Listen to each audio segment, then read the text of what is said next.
प्रिय विद्यार्थियों, मैं मंजुल मयंक दीक्षित, व्याख्याता, राजनीति विज्ञान, राजकीय महाविद्यालय रूपबास से आपका स्वागत करता हूं और नवीन सत्र में आपका हार्दिक बधाई भी प्रेषित करता हूं। आशा करता हूं कि आप सब स्वस्थ होंगे और अपने अध्ययन के प्रति भी सचेत होंगे।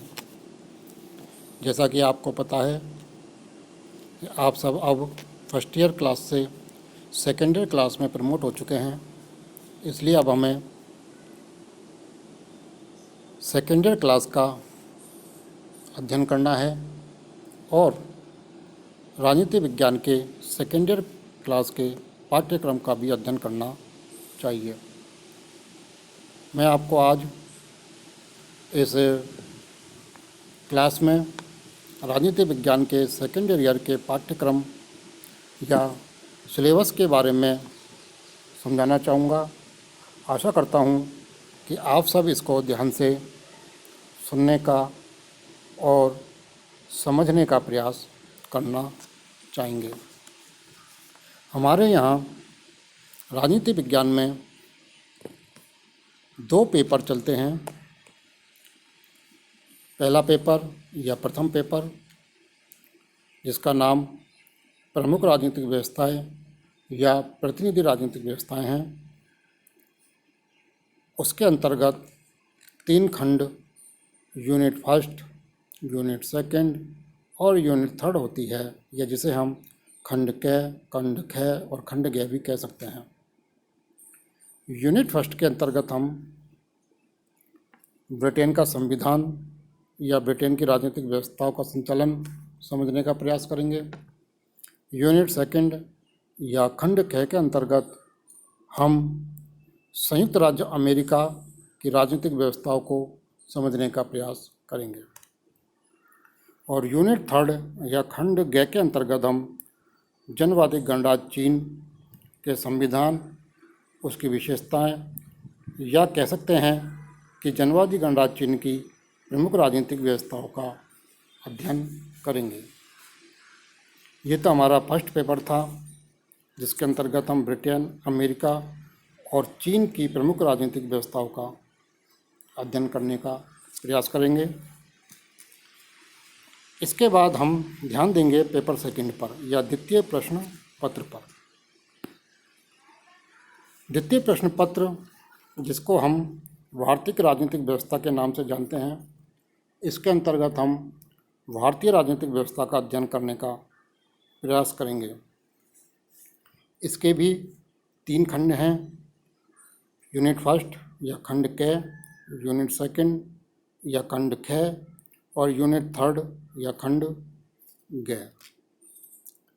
यूनिट फर्स्ट या खंड क के अंतर्गत हम भारत में राष्ट्रीय आंदोलन की चर्चा करेंगे, भारत में राष्ट्रवाद के उदय की चर्चा करेंगे और साथ ही 2 महत्वपूर्ण विचारधारा, उदारवादी और उग्रवादी विचारधाराओं को भी समझने का प्रयास करेंगे। गांधीवादी विचारधारा या महात्मा गांधी द्वारा दिए गए योगदान और विचारधाराओं का भी अध्ययन करेंगे। साथ में राष्ट्रीय आंदोलन के बारे में भी चर्चा करेंगे। इसके बाद हम अगले चैप्टर में या अगले अध्ययन में भारत में संवैधानिक विकास पर चर्चा करेंगे और समझने का प्रयास करेंगे कि भारत में संवैधानिक विकास किस प्रकार से हुआ। इसके आगे अगला चैप्टर है भारत में शासन अधिनियम, जिसके अंतर्गत 2 महत्वपूर्ण अधिनियम हैं, 1919 का अधिनियम और दूसरा है 1935 का अधिनियम।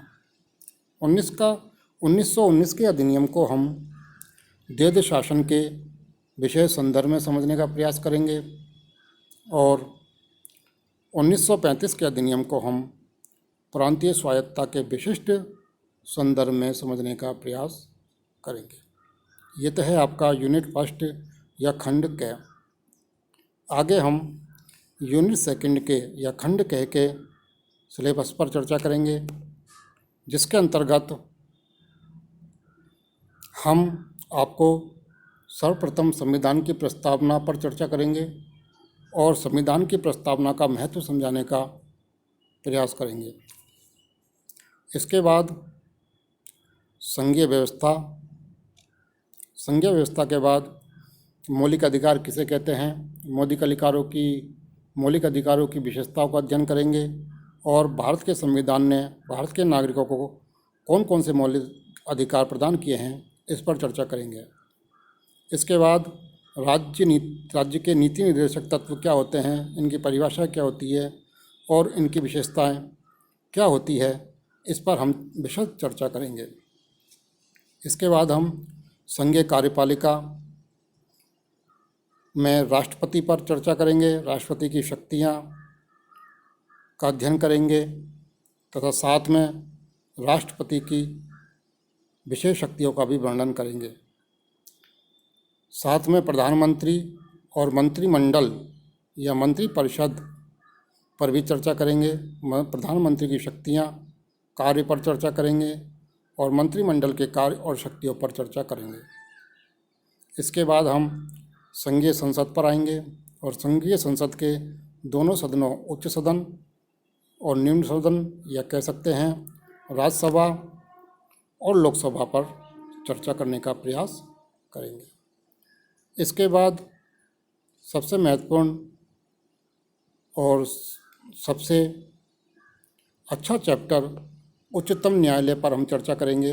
उच्चतम न्यायालय के कार्यों का वर्णन करेंगे, उसकी शक्तियों का वर्णन करेंगे तथा साथ ही उसकी सबसे महत्वपूर्ण शक्ति न्यायिक पुनरावलोकन का भी अध्ययन करने का प्रयास करेंगे। इसके बाद हम भारत में संविधान संशोधन की प्रक्रिया क्या है या किस प्रकार से हम संविधान में संशोधन कर सकते हैं, उसका भी अध्ययन करने का प्रयास करेंगे। तो ये हमारा यूनिट 2 है। अब हम राजनीति विज्ञान के खंड ग या यूनिट 3 पर चर्चा करेंगे। भारतीय राजनीतिक व्यवस्था में खंड ग के अंतर्गत हम निम्न चैप्टरों पर ध्यान देने का प्रयास करेंगे। नंबर 1, कतिपय राज्यों का विशेष दर्जा, अर्थात ऐसे कौन से राज्य हैं जिन्हें भारतीय संविधान में विशेष दर्जा प्राप्त है।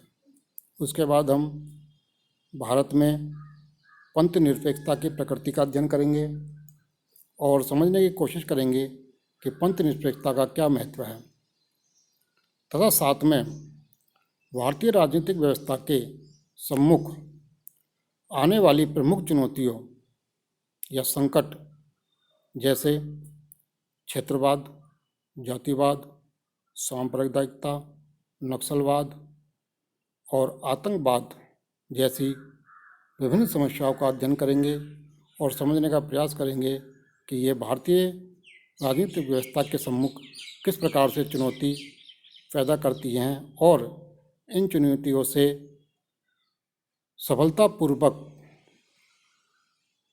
पार करने का प्रयास भी, समझने का प्रयास भी करेंगे। साथ में हम पंचायती राज व्यवस्था एवं नगर निकाय का भी अध्ययन करेंगे, जिसके अंतर्गत हम 73वां तथा 74वां संविधान संशोधन का अध्ययन करेंगे और समझने का प्रयास करेंगे कि 73वां और 74वां संविधान संशोधन किस प्रकार से पंचायती राज और नगर निकाय को सशक्त बनाने का एक संशोधन है। इस प्रकार हम राजनीति विज्ञान के सेकेंड ईयर के सिलेबस के अंतर्गत 2 पेपर जो कि प्रमुख राजनीतिक व्यवस्थाएं हैं और दूसरा पेपर भारतीय राजनीतिक व्यवस्था का अध्ययन करेंगे। आशा करता हूं कि आपको सिलेबस समझने का कुछ प्रयास मेरा सफल हुआ है और आशा भी करता हूं कि आप सब भी इसका अध्ययन करेंगे और सिलेबस को सही ढंग से समझने का प्रयास करके आगे अपने पाठ्यक्रम के अनुसार अध्ययन करने का प्रयास करेंगे। आगे हम पेपर फर्स्ट प्रमुख राजनीतिक व्यवस्थाओं के अंतर्गत ब्रिटेन के अंतर्गत हमें क्या पढ़ना है, संयुक्त राज्य अमेरिका के अंतर्गत हमें क्या पढ़ना है, या जनवादी गणराज्य चीन के अंतर्गत हमें किन चीज़ों का अध्ययन करना है, या किन सामग्रियों का अध्ययन करना है, या किन चैप्टर्स का अध्ययन करना है, उस पर भी ध्यान देंगे। इस प्रकार आज मैं आपका यहीं क्लास ख़त्म करने का प्रयास करता हूँ। आशा है आपको समझ में आया होगा। धन्यवाद।